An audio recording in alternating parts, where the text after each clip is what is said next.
In today's video, I'm going to teach you how to create an account on Meta AI. It's a simple process that should take about 5 minutes, so let's dive right in. First things first, you need to visit the official website of Meta AI or download the Meta AI app on your PC or browser. This is the very starting point of your journey, and it's important to ensure you're using the official sources. This helps you avoid any potential security risks by downloading from unverified sites or apps. Once you've got the correct page opened up, you'll see several options to proceed with account creation. You can choose Continue with Instagram, Continue with Facebook, or Continue with Email.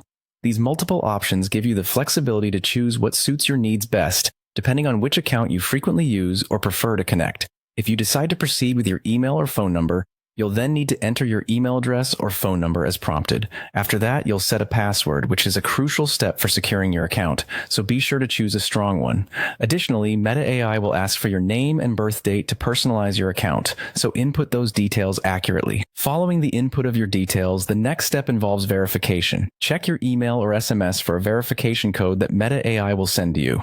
Receiving this code is critical for your privacy and security, as it confirms that you're the legitimate owner of the provided contact details. Once you've received the code, enter it to verify and confirm your new account.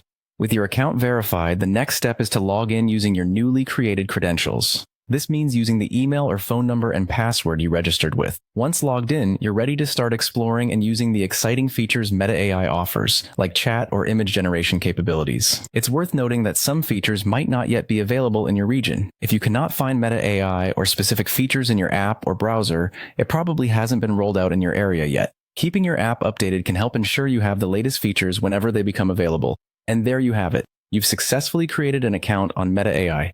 It's now time to personalize your experience and make the most out of what Meta AI offers.